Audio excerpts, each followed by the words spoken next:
तो हम लोग हेपेटाइटिस बी के बारे में पढ़ रहे थे। तो हेपेटाइटिस क्या है? हेपेटिक सेल्स के बारे का इन्फ्लेमेशंस। तो अभी हमको यहाँ पे ज़्यादा कुछ नहीं पढ़ना है, सिर्फ एग्जाम में जो हमारा आ रहा है कॉजेटिव एजेंट आ रहा है और क्या सिम्टम्स है एंड उसका ट्रीटमेंट क्या है, और बहुत बार हमको प्रिवेंशंस भी मांगा जाता है। तो अब यहाँ पे क्या हो रहा है कि हेपेटाइटिस बी मेनली इन्फ्लेमेशन है लीवर सेल का। अब ये सेल्स को अगर आपने इन्फ्लेमेशंस को ठीक नहीं किया तो ये क्या होता है, काफ़ी खतरनाक हो जाता है। खतरनाक इन केस क्यों होता है? क्योंकि बहुत ज़्यादा इन्फ्लेमेशन हुआ, आपने ट्रीट नहीं किया, फिर से आप जो खाना वाना वैसे ही खा रहे हैं, तेल वेल वाला खाना खाते ही जा रहे हैं, खाते जा रहे हैं, कुछ भी नहीं आपने उसमें प्रिवेंशन किया, ना मेडिकेशंस लिया, तो उस वक्त क्या हो जाता है कि आपका जो इन्फ्लेमेशन है वो कैंसरस सेल में बदल जाता है। तो हेपेटाइटिस जो होता है वो क्या होता है कि फिर कैंसर सेल्स में बदल जाता है, फिर वहां पे आपको लीवर कैंसर हो जाएगा। तो उस केस में क्या है, तो अब आगे क्या हो जाएगा कि आपका हेपेटाइटिस कैंसर का रूप ले लेगा और वो काफ़ी फैटल होता है। तो अभी हमको उतना डिस्कस में नहीं जाना है। तो अब हेपेटाइटिस बी क्यों हो रहा है? तो हेपेटाइटिस बी वायरस के कारण होता है। अब हेपेटाइटिस का हमारे पास हेपेटाइटिस बी को रोकने के लिए सरकार कभी कभी वो वैक्सीनेशंस भी करती है, सभी को उसकी दवाइयाँ देती है, इंजेक्शंस देती है। अब यहाँ पे क्या है, अब इसका सिम्टम्स क्या क्या होगा? तो अब इसका सिम्टम्स क्या होगा कि हमारा जो जॉन्डिस वाला कंडीशंस है वो कंडीशंस हमारा हेपेटाइटिस में भी दिखने लग जाता है कि हमारा पूरा जो बॉडी है वो क्या होता है, पीला पड़ने लग जाता है, क्योंकि वहाँ पे बाइल का बहुत ज़्यादा सिक्रेशंस होने लग जाता है। उसके बाद क्या है, अब इन्फ्लामेशंस हुआ है, तो इन्फ्लामेशंस हुआ है तो क्या हुआ, सेल क्या हुआ है, सेल स्वेल हुआ है। अब कोई भी चीज़ स्वेल कर गया, स्वेल होगा तो ऑब्वियस सी बात है, अगर आपका हाथ में भी इन्फ्लामेशंस होता है तो क्या होता है, क्या होता है, फूल जाता है, स्वेल कर जाता है, स्वेल कर जाता है। ठीक है, हम समझ गए। सूज गया आपका हाथ तो क्या होता है, आपको अच्छा लगता है, कैसा लगता है? नहीं, इरिटेशन ऐसा बहुत लगता है, बेकार लगता है। फील होता है, पेन होता है, दर्द होता है। हाँ, श्वेता का सही है, बेकार लगता है, अच्छा लगता है, इसमें बेकार अच्छा लगने का क्या बात है, दर्द होता है आपको, तो पेन सेंसेशन होता है। तो जैसे ही स्वेल हुआ तो आपको पेन होने लग जाएगा, लीवर में पेन होने लग जाएगा, तो उस वजह से आपको क्या है कि एब्डोमेन में पेन होने लग जाता है, भूख नहीं लगता, बाइल की ज़्यादा की वजह से आपका बॉडी येलो तो होता है और यूरिन भी काफ़ी डार्क होने लग जाता है, चक्कर वक्कर टाइप का आता है, कमजोरी आने लग जाता है, फ्लू होने लग जाता है, और कॉमन सिम्टम्स है जो इन्फ्लुएंजा में जो सिम्टम्स दिखता है वो सब सिम्टम्स यहाँ पे भी दिखने लग जाता है। उसके बाद क्या है, मैम पूरा बॉडी येलो पड़ने लगता है ना? हाँ, जॉन्डिस जैसा, जैसे जॉन्डिस में पूरा आँख वाँख पूरा बॉडी येलो हो जाता है, तो सेम इसमें भी होने लग जाता है एज लाइक जॉन्डिस। तो जॉन्डिस में भी हमारा बाइल बहुत बनने लग जाता है, तो यहाँ पे भी सेम चीज़ होने लग जाता है, बाइल बहुत ज़्यादा मात्रा में बनने लग जाता है, जिस वजह से क्या है कि यूरिन का कलर बहुत ज़्यादा डार्क होने लग जाता है, कभी कभी इतना डार्क हो जाता है कि वो ब्राउनिश कलर का दिखने लग जाता है, डार्क येलो, स्टार्टिंग में डार्क येलो, अभी हमारा स्लाइट येलो रहता है यूरिन, नॉर्मल यूरिन। तो अब लेकिन क्या है कि बाइल बहुत तेजी के साथ बढ़ते रहेगा तो वो और डार्क करते जाएगा, डार्कर डार्कर डार्कर, और कभी कभी क्या हो जाता है कि डार्क ब्राउन का होने लग जाता है। अब इसको कैसे ठीक किया जाए, तो एंटीवायरल ड्रग्स से हम इसको ठीक करते हैं, इसका प्रिवेंशन हम लोग वैक्सीनाइजेशन से भी करते हैं, और कुछ एक एंटीवायरल ड्रग्स को हम लोग लेते हैं। अगर उसके बाद भी बहुत ज़्यादा लीवर डैमेज हो गया, बहुत ज़्यादा स्कैनिंग हो गया लीवर में, बहुत ज़्यादा इन्फ्लेम्ड हो गया लीवर, तो लीवर ट्रांसप्लांट भी कराते हैं, क्रिटिकल कंडीशन है वो हमारा, ठीक है। स्टार्टिंग में दवाइयाँ से ही ठीक करते हैं, कोई दिक्कत? No ma'am. अब नेक्स्ट है मलेरिया। मलेरिया अभी अभी आपने पढ़ा है, क्या पढ़ा है मलेरिया? अभी हम लोग रिवीजन क्लासेस में कुछ दिन पहले मलेरिया पढ़े हैं। क्या है मलेरिया? मलेरिया बुखार है मच्छर के काटने से, तो प्लाज्मोडियम प्लाज्मोडियम मच्छर काटने से होता है मैम। प्लाज्मोडियम मच्छर है? नहीं मैम, वो उसका मतलब वो क्या नाम है, फीमेल एनोफिलिस मच्छर के काटने से होता है मच्छर प्लाज्मोडियम। काटे उसके गट में रहता है, जो है वो इंजेक्ट कर देता है मैम। पैरासाइट है जो काउजेटिव एजेंट है, और एनोफिल्स मॉस्क्यूटो जो है वो यहाँ पे वेक्टर का काम करता है। तो अब जो मलेरिया है उसमें आपको हाई फीवर होता है और उसका एपिसोड्स में होता है, ठंड लगती है, स्वेटिंग होता है, फीवर आता है, इस टाइप का चीज़ होने लगता है आपके साथ, एपिसोड्स में ये चीज़ होता है मलेरिया में। उसके बाद अब जो उसका कॉजेटिव एजेंट है, हाँ बोलिए। मादा मच्छर नाम है हाँ, इसका। फीमेल। हम्म। क्या मादा मच्छर नाम है? फीमेल एनोफिलीज मच्छर। हाँ, एनोफिल्स नाम है, मादा मतलब फीमेल, और जितना भी मच्छर वाले रिलेटेड डिजीज है वो सारे फीमेल्स के कारण होता है, जितने भी फीमेल्स मॉस्किटो हैं। मेल मॉस्किटो जनरली ब्लड की ओर अट्रैक्ट नहीं होते हैं, वो घास वास पे ही रहते हैं। तो आप जब भी पार्क जाएंगे तो वहाँ पे देखेंगे कि जैसे आप चल रहे हैं वैसे मच्छर उड़ रहे हैं, तो वो जितने मच्छर हैं वो सारे मेल्स रहते हैं। उसके अब यहाँ पे हमको क्या है कि मलेरिया जो है वो क्या चीज़ के काउज हो रहा है, तो कॉजेटिव एजेंट उसका प्लाज्मोडियम है। प्लाज्मोडियम का भी अलग अलग स्ट्रेन है, प्लाज्मोडियम विवेक्स, फेल्सीपेरम, मलेरिया ओवेले, 4 तरह का है। तो अब 4 का ही सबसे सबका अलग अलग रेशियो है, सब देश में अलग अलग रेशियो है, कौन कहाँ ज़्यादा पाया जाता है। अब यहाँ पे हम जब बात करें तो सबसे जो खतरनाक है वो है हमारा फेल्सीपेरम। अगर लोग जो मलेरिया से मरता है तो इसका मतलब है उसको फेल्सीपेरम वाला स्ट्रेन ने काटा है या उसके बॉडी में उसका स्पोरोजोइट्स है। अब यहाँ पे क्या क्या सिम्टम्स दिखता है आपको, तो काफ़ी फीवर होने लग जाता है, हाई फीवर है, थकान होने लग जाता है, वॉमिट होने लग जाता है, हेडेक होने लग जाता है। जिनको मलेरिया हुआ होगा आप बस याद करेंगे, ये जो भी अभी हम कम्युनिकेबल डिजीज पढ़ रहे हैं, तो ऐसा बीमारी है जो मोस्टली किन्हीं ना किन्हीं को हुआ है।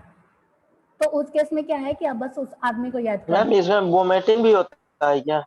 हाँ, वॉमिटिंग होगा, क्यों नहीं होगा। वॉमिटिंग, नॉसिया, ये सब कॉमन डिजीज है, जिनको कुछ नहीं आता वो यही सब लिख देते हैं। जैसे साइड इफेक्ट्स ऑफ डिजीज में अगर फार्माकोलॉजी, जिनका फार्माकोलॉजी रहता है, तो वहाँ पे आपको लिखा जाता है कि ड्रग्स का क्या क्या चीज़ है, लास्ट में एक चीज़ पॉइंट आता है साइड इफेक्ट्स लिखने। तो किसी को कुछ याद रहे ना रहे बस यही सब लिख देते हैं, diarrhoea, vomiting, headache, nausea, common है, हर एक बीमारी का कॉमन है, हर एक ड्रग का साइड इफेक्ट्स है। तो किनको अगर साइड इफेक्ट्स नहीं भी पता है कि लीवर को लीवर को प्रॉब्लम क्रिएट कर रहा है या किडनी को कर रहा है, वो सब उसको उतना याद नहीं है, तो वो बस ये 4 चीज लिख के निकल गया। तो ये क्या बोलते हैं उसको, की पॉइंट है कि हाँ ये 3-4 चीज याद कर लीजिए। जैसे सिम्टम्स है, सिम्टम फीवर आप सभी में याद कर लीजिए, सभी में फीवर होना ही है, फीवर होगा, फैटिग होगा ही। फीवर जिनको होगा तो वो पूरा तंदुरुस्ती के साथ, फुल एनर्जी के साथ नहीं रहेंगे, चक्कर वक्कर आएगा ही, उसको फैटिग होगा ही, वॉमिटिंग होगा ही। तो ये सब कॉमन पॉइंट्स है। अगर आपको सिम्टम्स बिल्कुल भी कुछ नहीं याद है तो ये 3-4 सिम्टम्स आंख बंद करके लिख दीजिए, वो ओके कर देगा। तो डायरिया है, खून का कमी हो गया, एनीमिया है।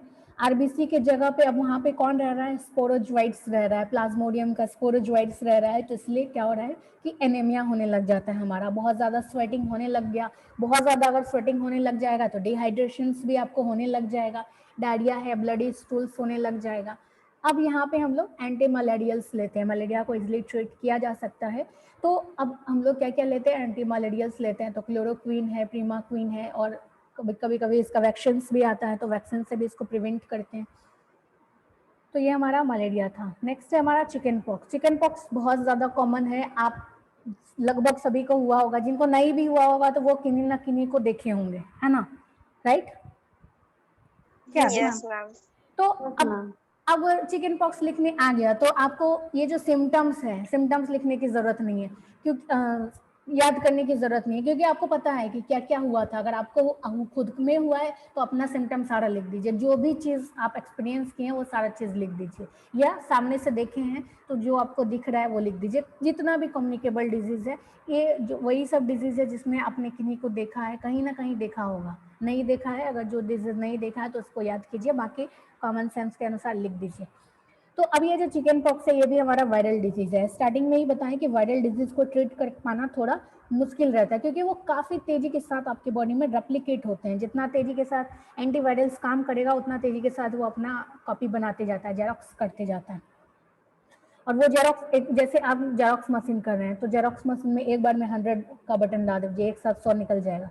ये जेरोक्स मशीन से भी तेज है, एक बार में 1000 से ज़्यादा वो कॉपी बनाते जाता है। तो अभी ये जो चिकन पॉक्स है ये हमारा क्या है, वायरल डिजीज है, आपने सभी ने देखा होगा क्या होता है कि आपके पूरे बॉडी में रैसेज होने लग जाते हैं, कुछ कुछ पस वाला रैसेज, और ये थोड़ा बड़ा रहता है, मेजल्स के तौर पे ये थोड़ा बड़ा रहता है, फोड़ा फोड़ा टाइप का पूरा बॉडी में। तो वेरिसेला जोस्टर के कारण होता है। और सिम्टम्स अगर आप देखेंगे तो फीवर है, नौशिया, हेडेक, उसके बाद क्या है पसेस, अगर वो रैसेज हुआ है तो ऑब्वियस सी बात है वो कुछ दिन के बाद क्या होता है काफ़ी नुचाने लग जाता है। उसके बाद आपको इरिटेशंस महसूस होगा तो आप उसको खुजलाने चाहेंगे, अगर जो खुजला दिया तो फिर वो पस बाहर आ गया और वो काफ़ी इन्फेक्टिव क्या बोलते हैं स्टेज में आ जाता है। जैसे पस बाहर हो गया उस वक्त अगर कोई कॉन्टैक्ट में आ रहा है तो इंस्टेंट में उसको चिकन पॉक्स हो सकता है।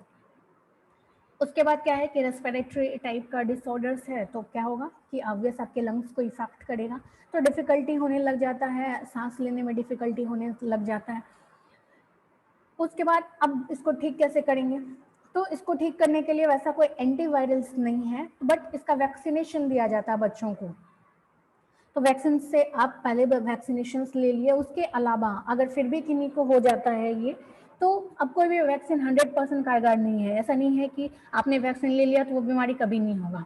ऐसा बहुत लोग हैं कि जैसे सोच लिए कि हाँ हमने कोरोना का वैक्सीन ले लिया, अब हम वैसे ही निकल रहे हैं विदाउट मास्क कोरोना को चैलेंज करने, तो ऐसा नहीं है।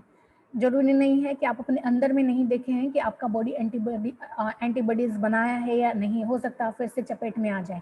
तो सेम चीज चिकन पॉक्स के साथ भी है और हर एक बीमारी के साथ भी है जिसका भी वैक्सीनेशन हो रहा है उनके साथ। तो ऐसा नहीं है कि जो चिकन पॉक्स जिनको हुआ है सभी अभी जितने भी बच्चे हैं सभी को वैक्सीनेशन पड़ा होगा चिकन पॉक्स का, एटलीस्ट चिकन पॉक्स का, लेकिन फिर भी किन्हीं ना किन्हीं को हुआ है, लेकिन फैटल नहीं है। एक चीज है कि आप वैक्सीनेशन लेने के बाद फैटल नहीं है, आप मरते नहीं है। हाँ ठीक है चिकन पॉक्स हुआ 2-3 दिन में ठीक हो जाएगा, मरते नहीं है। लेकिन पहले के ज़माने में क्या होता था, अगर चिकन पॉक्स हो गया तो पूरा गांव मर जाता था लोग। आप कभी कहानी सुनिएगा किन्हीं से, तो पहले के ज़माने में लोग बहुत मर जाया करते थे चिकन पॉक्स से। क्यों? क्योंकि वहाँ पे ये वायरस बहुत ज़्यादा खतरनाक था। तो उतना हम डिटेल में नहीं जाते हैं। तो यहाँ पे क्या है कि इसको हम ट्रीट नहीं कर सकते जनरली, ये ऑटोमेटिक 2-3 दिन बाद नहीं भी दवाई लेंगे ना खुद ब ठीक हो जाएगा, क्योंकि हमने बहुत पहले वैक्सीनेशन कराया था तो उसका इफेक्ट थोड़ा रहता है। तो अब क्या है कि ये जो हमारा सिम्टम्स दिखता है तो हम क्या दवाइयाँ लेंगे, तो हमको जो सिम्टम्स दिख रहा है तो सिम्टोमेटिक ट्रीटमेंट करते हैं। बहुत ज़्यादा फीवर है तो पैरासीटामोल ले लिए, बहुत ज़्यादा पेन हो रहा है तो पेन किलर ले लिए, हमारे बॉडी में डिहाइड्रेशन हो गया तो उसके लिए कोकोनट वाटर पी लिए। तो ऐसे ऐसे ऐसे ऐसे चीज़ हम करते हैं। कोई दिक्कत? No ma'am. अब नेक्स्ट है हमारा टेटनस। तो टेटनस क्या है, ये हमारा कौन सा डिजीज़ है बताइए? बैक्टीरियल डिजीज है, क्लोस्ट्रिडियम टेटानी की वजह से ये बीमारी होता है। तो अब ये जो टेटनस होता है उसमें क्या होता है कि आपका बॉडी अचानक से ऐठने लग जाता है, अचानक से सडन अटैक्स आता है एज लाइक एपिलेप्सी। तो उतना हमको डिटेल्स में नहीं जाना अभी फिलहाल में। तो अब यहाँ पे क्या हो रहा है कि इसमें क्या क्या कंडीशंस हो सकते हैं। तो हमारा क्या होता है कि हमारा हार्ट रेट बढ़ने लग जाता है, काफ़ी इरिटेटेड टाइप के लोग होने लग जाते हैं, एक टाइप का अटैक आता है उसको।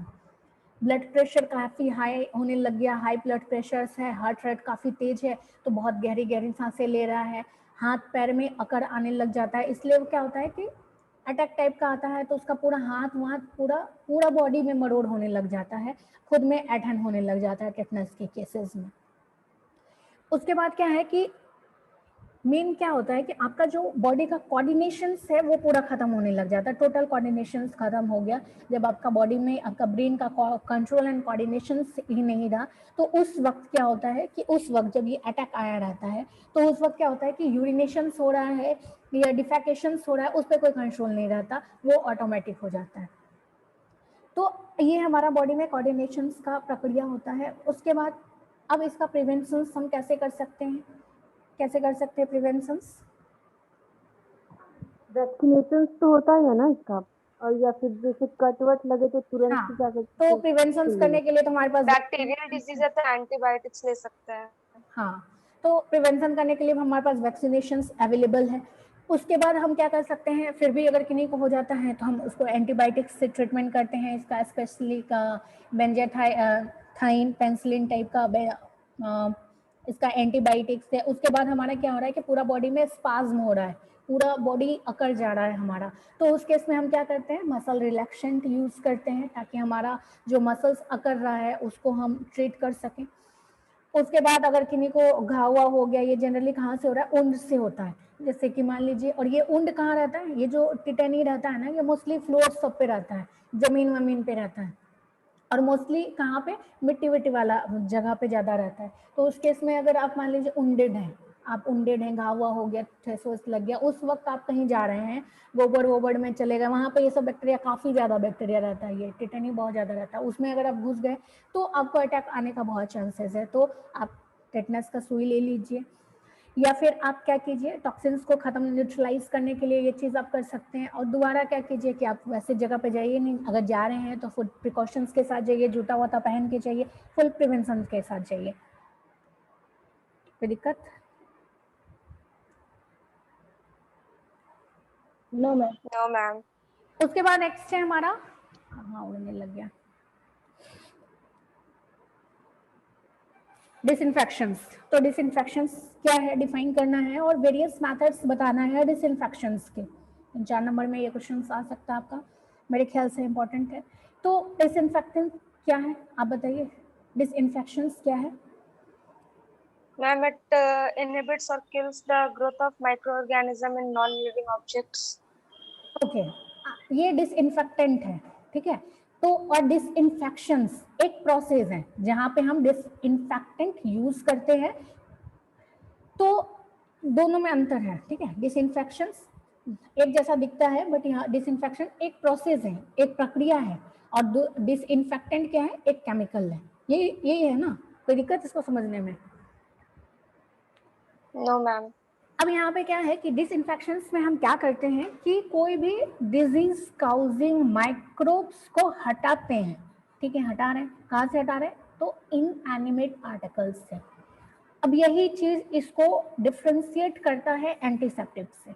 एंटीसेप्टिक में भी सेम चीज करते हैं, डिस्ट्रक्शंस करते हैं, मारते हैं, या उसके स्पीड को रोकते हैं, या तो साइडल इफेक्ट देता है या फिर स्टैटिक इफेक्ट देता है। एंटीबायोटिक जितने भी एंटीबायोटिक्स है यही सेम काम करता है, वो भी यही करता है, या तो मार देता है माइक्रोब्स को या फिर उसको रोक देता है, जर्मिनेट करने से रोक देता है, या जहाँ पे है वहीं पे उसको स्टॉप कर देता है, ग्रोथ नहीं कर पाता। तो अब फिर अंतर क्या है डिसइंफेक्टेंट और एंटीसेप्टिक में? तो बस अंतर यहीं पे है कि ये जो डिसइंफेक्टेंट है ये इनएनिमेट आर्टिकल्स पे काम करता है। इनएनिमेट कहने का मतलब है निर्जीव चीजों पे, और एंटीसेप्टिक्स क्या है, सजीव चीजों पे काम करता है। सजीव कहने का मतलब है आप खुद, इंसान, जितने लोग जिंदा हैं उन पे, और जो नॉन लिविंग थिंग्स है उस पे डिसइंफेक्शन काम करता है। इतना ही है। एक चीज डिसइंफेक्टेंट भी हो सकता है और वो एंटीसेप्टिक्स भी हो सकता है, सेम चीज, बट कंसंट्रेशंस में डिफरेंस होता है। क्योंकि अगर हमारा जो सेल्स है उस पर हम ज़्यादा कंसंट्रेशन वाला चीज़ नहीं लगा सकते, क्योंकि वो आपको खतरनाक होगा, आपके सेल्स के लिए खतरनाक होगा, कोई ना कोई विधि से वो आपको प्रॉब्लम क्रिएट करेगा। लेकिन ये तो नॉन लिविंग थिंग्स है ना, आप टेबल है, कुछ भी कितना भी कंसंट्रेशन में डाल दीजिए, इसको क्या फर्क पड़ना है, कुछ नहीं फर्क पड़ना है, इसमें लाइफ नहीं है। तो बस कंसंट्रेशंस का ही फर्क होता है एंटीसेप्टिक्स में और डिसइंफेक्टेंट्स में। तो इसीलिए एक चीज डिसइंफेक्टेंट भी हो सकता है, सेम चीज एंटीसेप्टिक्स भी हो सकता है, बट डिटरमाइन क्या करता है, उसका कंसंट्रेशन। कोई दिक्कत? No ma'am. No ma'am. Disinfections हम पढ़ लिए कि एक प्रोसेस है जिसके तहत हम क्या करते हैं कि जितने भी इनएनिमेट आर्टिकल्स हैं उसको हम डिस्ट्रॉय करते हैं, जो भी डिजीज काउजिंग ऑर्गेनिजम्स है। तो अब मेथड्स में आते हैं, क्या क्या मेथड्स हैं या इसका क्लासिफिकेशंस क्या क्या हो सकता है। तो इसका जनरली 3 मेथड्स हैं, जिस टाइप से कर रहे हैं क्लासिफिकेशन उसी टाइप से रहता है। तो फर्स्ट है नेचुरल, दूसरा physical, and third one is chemical. तो जैसा नाम है वैसा इसका डिसइंफेक्शन प्रोसेस भी नेचुरल है। तो नेचुरल्स में हम क्या करेंगे, नेचुरल मैम जैसे धूप में सुखाते हैं नेचुरल रिसोर्स से मैम हम लोग उसको बैक्टीरिया डिसइंफेक्ट जर्म्स मारने के करेंगे, लिए। सच सनलाइट में यूवी रेज जो रहती है वो डिस्ट्रॉय करती है वायरस या बैक्टीरिया। Very good. नेचुरल्स में क्या है कि नेचुरल मेथड्स करेंगे, मतलब जो भी नेचुरल रिसोर्सेज हैं हमारे पास हम वो चीज यूज करेंगे डिसइंफेक्शन प्रोसेस के लिए। जैसे सनरेज हो गया, यूवी रेज हो गया, तो ये सब चीज यूज करेंगे। एयर ड्राई कर दिए तो हम ये चीज करेंगे। दूसरा फिजिकल मेथड्स में क्या है कि यहाँ पे हम केमिकली कोई चीज़ यूज़ नहीं कर रहे हैं, फिजिकली यूज़ करें, फिजिकल मेथड्स यूज करें, जला दिए, ड्राई कर दिए, ओवन में डाल दिए, ऑटोक्लेव कर दिए, रेडिएशंस के आगे रख दिए, आर्टिफिशियल रेडिएशन जैसे यूवी तो एक आपको सनलाइट में मिल रहा है, बट सारा केमिकल्स करने के लिए हम सनलाइट में नहीं रख सकते, तो हम क्या करते हैं यूवी लैंप लगा देते हैं रूम में, उसके नीचे हम अगर मान लीजिए कि कोई भी चीज़ है तो उसको हम सैनिटाइज कर दिए, उसको हम माइक्रोब से हट दूर कर दिए, स्टरलाइज कर दिए, तो ये हमारा फिजिकल मेथड है। थर्ड क्या है हमारा केमिकल मेथड्स। केमिकल मेथड्स में क्या हो रहा है कि यहाँ हम लोग डिफरेंट केमिकल्स ले रहे हैं। अब वो केमिकल्स अल्कोहल हो सकता है, हैवी मेटल्स हो सकता है, हैलोजेंस हो सकता है, कुछ भी हो सकता है, कोई भी केमिकल ले रहे हैं जिसका ये प्रॉपर्टीज है कि वो माइक्रोब्स को मार रहा है या उसको रोक रहा है, तो वो हमारा केमिकल डिसइंफेक्टेंट मेथड्स है। कोई दिक्कत? No ma'am. ओके, अब ये तीनों हमारे लिए ठीक है। तो हम क्या करते हैं कि देखते हैं कि चीज़ कैसा है, उस हिसाब से हम उसको डिसइंफेक्शन मेथड्स में डालते हैं। अगर मान लीजिए कि कोई भी यूजेबल थिंग्स है, मान लीजिए प्लास्टिक्स का कोई भी चीज़ बनाया हुआ है, उसको बर्निंग में नहीं डाल सकते ना, क्या डाल सकते हैं? जल जाएगा वो चीज़, और हमको वो बार बार यूज़ करना है, तो उसको हम क्या चीज़ कर सकते हैं, केमिकल मेथड से डिसइंफेक्ट करेंगे। क्या? Yes ma'am.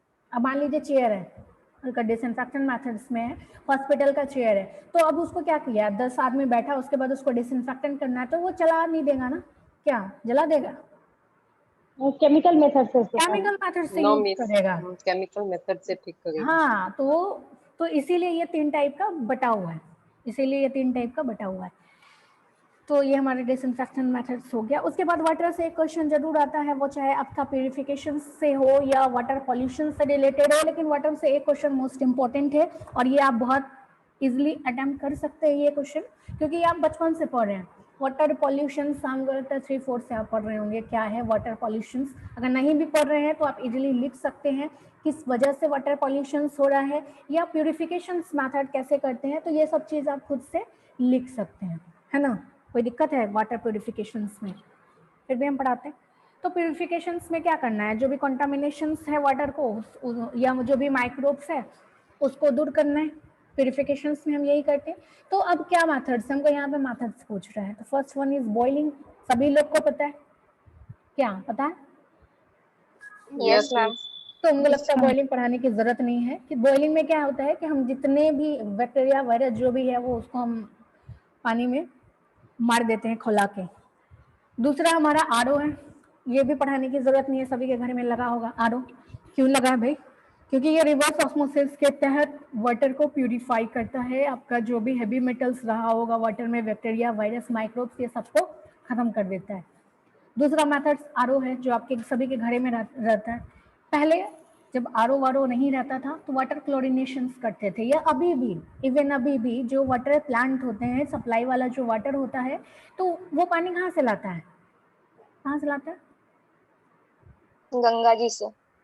हाँ, भागलपुर में है पंकजा, इसीलिए गंगा जी से लाता है। मतलब कोई भी वाटर, बोरिंग वाटर। कौन बोला बोरिंग वाटर से सप्लाई पानी? वाला नहीं, सप्लाई वाला जो टैंक रहता है सरकारी, वहाँ से सप्लाई वाटर। सप्लाई वाटर जो भी रहता है तो वो वो वाटर बॉडी से लेता है, उसके अगल बगल में कोई भी नदी है इस टाइप वाले चीज से लेता है वो पानी।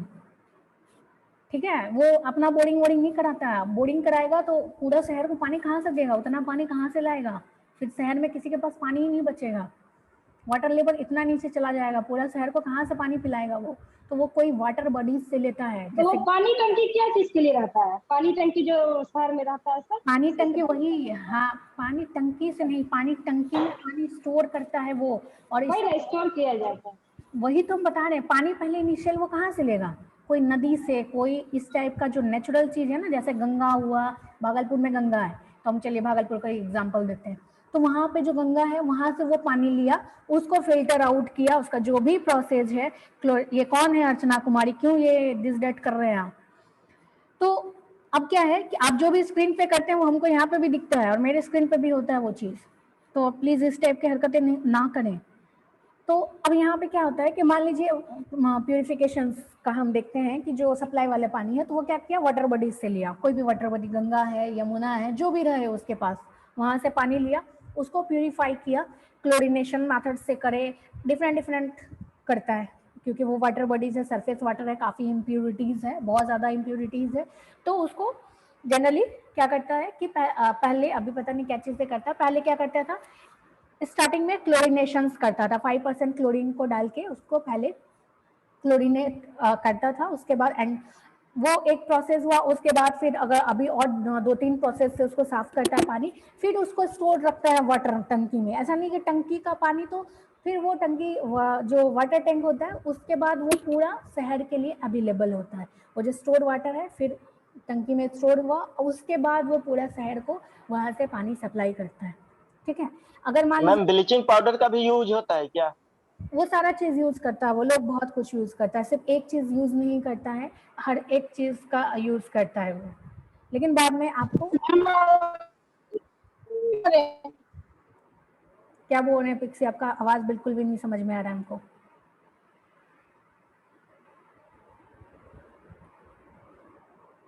क्या बोल रहे हैं?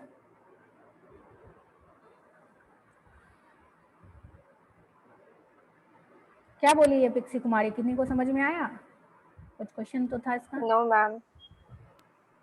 सर मैम पिक्सी का तो आवाज कभी नहीं आता है इसके लिए। हाँ, इसका नेटवर्क बहुत खराब है। ओके पिक्सी कुमारी, आपका जो भी क्वेश्चन है आप टेक्स्ट कर देंगे हमको। तो अब यहाँ पे क्या है कि वो जो वाटर बॉडीज है, तो वो वाटर, अगर मान लीजिए आप सीधा सोचिए कि वो बोरिंग का वाटर लेगा, पूरा शहर को पानी देगा, शहर में पानी ही नहीं बचेगा, सारा अंडरग्राउंड वाटर खत्म हो जाएगा, तो वो कोई ना कोई वाटर बॉडीज से लेता है, कोई भी वाटर बॉडीज। जहाँ वाटर बॉडीज नहीं होगा तब उसका कुछ अल्टरनेट प्रोसेस होगा, बट जनरली शहर में कहीं ना कहीं से पानी वो लाता ही है। इसीलिए क्या होता है ना कि आप जब देखे होंगे ना कि रेनी सीजन में उसका भी पानी खराब हो जाता है। क्यों खराब होता है? कितना भी फिल्टर कर दे फिर भी पानी खराब ही आता है सप्लाई में। अभी खुद देवगढ़ वाले देख रहे होंगे जिनके घर में सप्लाई वाटर है, खुद खराब पानी आ रहा है। क्यों? क्योंकि वो वाटर बॉडीज से ले रहे हैं, वाटर बॉडीज में खुद कॉन्टामिनेशन है और उसको उतना साफ वो नहीं ही कर पाता, और पानी फिर भी प्योर नहीं देता, एकदम रेड पानी दे रहा है। वो हर जगह होता है, यहाँ सिर्फ यहाँ नहीं, देवघर में तो और खराब स्थिति है, भागलपुर में तो फिर भी ठीक है, यहाँ पानी ही नहीं आता है सप्लाई वाटर। अब यहाँ पे क्या है, क्लोरिनेशंस में तक में कोई दिक्कत है? वो वाटर बॉडीज वाली बात छोड़ दीजिए आप, हम प्योरिफिकेशंस कर रहे हैं घर के लिए, कोई दिक्कत? ये ओल्ड चीज था, अभी हम लोग ये नहीं करते, क्लोरिनेशंस प्रोसेस में नहीं जाते फिलहाल में, सब अपने घर में आरओ लगाते हैं, वाटर बॉईल करते हैं, कोई दिक्कत? No ma'am. उसके बाद नेक्स्ट है डिस्टिलेशन प्रोसेस। तो डिस्टिलेशन प्रोसेस जनरली घर के लिए उपयोगी नहीं है, वाटर प्यूरिफिकेशन है ये काफ़ी इफेक्टिव भी है, बट हम इसको क्या करते हैं, डिस्टिलेशन प्रोसेस के तहत वाटर जो भी प्यूरिफाई होता है, एक तो ये क्या है कि टाइम कंज्यूमिंग है, प्लस बहुत ज़्यादा प्योर वाटर देता है, स्टेराइल वाटर देता है। तो इसके साथ क्या होता है कि स्टेराइल देता है, प्योर देता है, ये तो अच्छी बात है, बट ये क्या करता है, मिनरल्स को ओमिट कर देता है पानी से, और हमारे लिए मिनरल्स जरूरी है। तो ये क्या करता है कि पूरा वाटर से मिनरल्स को खत्म कर दिया। तो इस टाइप से ये डिस्टिलेशन प्रोसेस से जो हम वाटर प्यूरिफाई करते हैं उसको मेनली हम लोग यूज करते हैं कहाँ? लेबोरेटरीज में। हाँ, लेबोरेटरीज में, ड्रग मैन्युफैक्चर में। हाँ, यही सब जगह यूज करते हैं जहाँ पे हमको स्टेराइल वाटर चाहिए होता है, जहाँ हमको मिनरल्स की जरूरत नहीं है। तो हम लोग यहाँ डिस्टिलेशंस लगा के रखते हैं, डिस्टिल वाटर, क्योंकि आप जब भी प्रैक्टिकल करते हैं ना तो वहाँ नॉर्मल वाटर का यूज नहीं है, क्योंकि उसका पीएच वेरी करते रहता है। तो हमको स्टेराइल वाटर चाहिए, हमको डिस्टिल वाटर चाहिए, तो यहाँ पे डिस्टिलेशंस लगा हुआ है, तो वहाँ पे हम लोग डिस्टिलेशन होते रहता है और उससे पानी स्टोर होता है। डिस्टिलेशन प्रोसेस के तहत जो भी पानी स्टोर हुआ वो हम लोग यूज करते हैं अपने प्रैक्टिकल्स के लिए। तो डिस्टिलेशन प्रोसेस है, यहाँ पूछ नहीं रहा है कि आप पीने के लिए क्या प्यूरिफिकेशन मेथड यूज करें, यहाँ पर सिर्फ प्यूरिफिकेशन दिया है, तो डिस्टिलेशन मेथड हम लिख सकते हैं। ये 4 मेथड्स आप लिखिए, कोई दिक्कत? No ma'am. No ma'am. उसके बाद नेक्स्ट है हमारा डेमोग्राफिक साइकिल। साइकिल मतलब कोई भी चीज घूम रहा हो, ये है ना डेमोग्राफिक साइकिल। तो अब ये डेमोग्राफी क्या है कि हम जो पॉपुलेशंस के ग्रोथ को पढ़ रहे हैं, अबाउट पॉपुलेशन जो भी चीज पढ़ रहे हैं, दैट इज डेमोग्राफी। तो अब ये जो डेमोग्राफिक साइकिल है इसमें 4 स्टेज होता है। क्या क्या स्टेज है, किन्हीं को याद है? Yes ma'am. बोलिए। मैम फर्स्ट स्टेज में ये होता है कि डेथ रेट भी बहुत ज्यादा होता है और बर्थ रेट भी बहुत ज्यादा होता है। और उसके बाद सेकंड स्टेज में ये होता है कि डेथ रेट धीरे धीरे कम होने लगता है लेकिन बर्थ रेट उतना ही रहता है। थर्ड स्टेज में मैम बर्थ रेट डिक्रीज होने लगता है और फिर डेथ रेट स्टेबल रहता है सेकंड के हिसाब से। और फोर्थ में मैम कम डेथ रेट रहता है और कम बर्थ रेट भी रहता है। और फिफ्थ में मैम ये बर्थ रेट भी कम रहता है और डेथ रेट बढ़ने लगता है। ठीक है, कुछ कुछ ठीक है, कुछ कुछ पॉइंट में अब बीच बीच में ठीक है फिलहाल, लेकिन फिर भी इतना याद है काफ़ी है। तो अभी क्या है कि डेमोग्राफिक साइकिल में 5 स्टेज है, ये 5 नंबर क्यों छूट गया पता नहीं। तो फर्स्ट स्टेज में क्या है हमारा कि जो बर्थ रेट है, जितना ज़्यादा बर्थ रेट उतना ज़्यादा डेथ रेट। तो क्या हो गया, पॉपुलेशन क्या होगा, बढ़ेगा घटेगा? स्टेबल स्टेबल रहेगा। बर्थ रेट भी इतना है, डेथ रेट भी इतना है, क्योंकि उस वक्त ये इनिशियली का जब हमारा इंडिया 1990s में था, 1920s टाइप में था, तो उसमें हमारे पास हॉस्पिटल्स नहीं थे, डॉक्टर्स नहीं थे। तो उस केस में क्या होता था कि जितना जन्म हुआ बच्चे मर गए, औरत मर गई, बहुत लोग मरते जाते थे बहुत, या फिर जिनको बीमारी एडल्ट को बीमारी हुआ तो उतना बचाव था नहीं, चिकन पॉक्स ही हुआ उसमें ही मर गए लोग, पूरा गाँव मर गया। लेकिन वहाँ पे क्या था कि फिर फैमिली प्लानिंग भी नहीं था, एक आदमी के 10-10 बच्चे हो रहे थे, तो बर्थ रेट भी बढ़ रहा था। तो फर्स्ट स्टेज में क्या था कि जितना ज़्यादा डेथ रेट था उतना ज़्यादा बर्थ रेट था, दोनों एक दूसरे को कैंसिल कर रहा था, तो पॉपुलेशन स्टेबल था। कोई दिक्कत? No ma'am.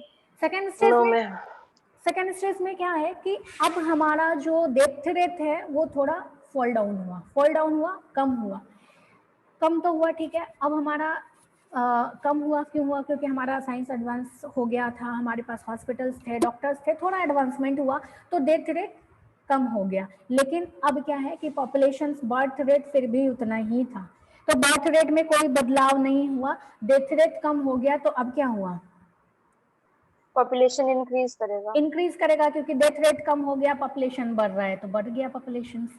थर्ड स्टेज में क्या हुआ कि अब बर्थ रेट, आदमी लोग थोड़ा समझदार हुए तो फैमिली प्लानिंग अप्रोच करने लगे, सरकार के तरफ से भी बहुत सारे एडवर्टीजमेंट होने लगे फैमिली प्लानिंग को लेके। तो अब यहाँ पे क्या हुआ कि जो थर्ड स्टेज था हमारा, बर्थ रेट डिक्रीज हुआ, डेथ रेट भी डिक्रीज हुआ, बट अभी भी फर्स्ट स्टेज पे नहीं पहुंचा कि दोनों एक दूसरे को कैंसिल कर रहा था। अभी भी क्या था कि दोनों डिक्रीज हुआ, डेथ रेट भी डिक्रीज हुआ, बर्थ रेट भी डिक्रीज हुआ, लेकिन फिर भी डेथ रेट की कंपैरिजन में बर्थ रेट थोड़ा ज्यादा था। तो क्या होगा, इंक्रीज करेगा पॉपुलेशन इंक्रीज करेगा, बट स्टेडी स्टेट से थोड़ा कम तेजी के साथ, ठीक है। इसीलिए इसको अर्ली एक्सपेंडिंग स्टेज बोला गया, इसको लेट एक्सपेंडिंग, क्योंकि यहाँ पे बहुत तेजी के साथ हो रहा था, डेथ रेट कम था लेकिन बर्थ रेट तेजी के साथ बढ़ रहा था, तेजी के साथ पॉपुलेशन बढ़ा। थर्ड स्टेज में क्या हुआ कि दोनों कम है बट डेथ रेट की तुलना में बर्थ रेट ज्यादा है, तो उस केस में क्या है कि थोड़ा पॉपुलेशन बढ़ तो रहा है बट थोड़ा कम तेजी के साथ बढ़ रहा है। तो अभी जितने भी डेवलपिंग कंट्री है वो इसी स्टेज में है, सभी के घर में अब बहुत ज्यादा 10-15 बच्चे नहीं होते हैं, 1-2 बच्चे ही रहते हैं, लेकिन फिर भी पॉपुलेशन बढ़ रहा है, हाँ मैम, हमारे गांव में तो पोलियो का ड्रॉप ही नहीं देने देता है लोग की, और हमारा बच्चा ही नहीं होगा आगे।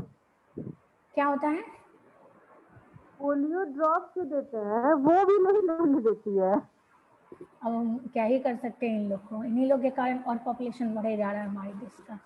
बोलती है कि आगे इन लोगों को बच्चा ही नहीं होगा, तो नहीं देने देती है। आप उनको समझाइए, इतना आप HECP पढ़े हैं, आपको इसीलिए अभी जो नया एजुकेशन रेगुलेशन आया 20, उसमें सिर्फ यही फोकस किया गया है फार्मासिस्ट को, कि फार्मासिस्ट क्या कर सकते हैं अपने समाज के लिए, जैसे आपको सीधा पढ़ाया गया, लेकिन वहाँ पे आउटकम्स देखना है कि फार्मासिस्ट कितने लोग को पढ़ा रहा है, कि फैमिली प्लानिंग के बारे में पढ़ा रहा है, क्या क्या मेथड्स है उसके बारे में पढ़ा रहा है, तो आप कितना ज्ञान दे सकते हैं, तो आप भी दीजिए। फार्मासिस्ट आप ऐसे थोड़ी हैं। दे दिए मैम, 1-2 का तो दे दिए। गुड, चलिए अब थर्ड स्टेज तक हमारा कंप्लीट हो गया। अब हमारा फोर्थ स्टेज है, तो फोर्थ स्टेज में क्या है कि अब पॉपुलेशन स्टेबल हो गया, दोनों बराबर है, नया आदमी तेजी से पॉपुलेशन बढ़ रहा है, नहीं बढ़ेगा, इसका मतलब है डेथ रेट भी उतना ही है, बर्थ रेट भी उतना ही है। तो अब ये कहाँ होगा, जहाँ लोग बहुत ज़्यादा एडवांस हैं। तो ये डेवलप कंट्रीज में हो रहा है, जनरली सारी डेवलप कंट्रीज है वहाँ का स्टेबल है। उसके बाद फिफ्थ स्टेज में क्या है, डिक्लाइनिंग फेज। डिक्लाइनिंग अगर फेज कहने का मतलब है, डिक्लाइनिंग में क्या होगा, पॉपुलेशन घट रहा है, इसका मतलब डेथ रेट ज्यादा होगा, ज्यादा है, बर्थ रेट की तुलना में डेथ रेट ज्यादा है। तो अब क्या हो गया, डेथ रेट बहुत तेजी के साथ हो रहा है, गरीब जैसा कोई देश होगा, इसीलिए वहां पे डेथ रेट बहुत ज्यादा है, बहुत तेजी के साथ लोग मर रहे हैं। इसका मतलब यही है कि अगर डेथ रेट बहुत ज्यादा है तो इसका मतलब है कि वहाँ सर्विसेज प्रोवाइड नहीं हो रहे हैं। तो गरीब देश होगा, इकोनॉमिकली वो स्टेबल देश नहीं होगा। तो इस टाइप के जो भी देश हैं तो वहाँ पे डेथ रेट बहुत ज्यादा हो रहा है। तो ये हमारा फिफ्थ स्टेज है जो डिक्लाइनिंग फेज में। वहाँ जैसे हमारे ट्राइबल्स हैं, जनजातियां जो भी हैं, बहुत ज़्यादा जनजातियां, जितने भी हम जनजातियां पढ़े होंगे, जितने भी, अब वो लोग डिक्लाइन हो रहे हैं, बहुत तेजी के साथ डिक्लाइन हो रहे हैं। अब उनको सेव करने के लिए सरकार बहुत कुछ कर रही है। तो मैम हाँ बोलिए बोलिए। मैम, डेवलप्ड कंट्रीज में भी पॉपुलेशन बहुत डिक्रीज हो रहा है, बहुत ज्यादा। अगर आप आयरलैंड और ये सारे कंट्रीज लेंगे तो बहुत ज्यादा डिक्रीज हो रहा है उन लोग की population. They are on the verge of extinction as well, you know. तो वहाँ पे क्या है कि बर्थ रेट बिल्कुल नहीं है, बहुत कम है, और डेथ रेट होता नहीं क्योंकि मेडिकल फैसिलिटीज बहुत ज्यादा है। तो फिफ्थ स्टेज तो एक्चुअली वो सारी कंट्रीज हैं, ये इंग्लैंड के पास की सारी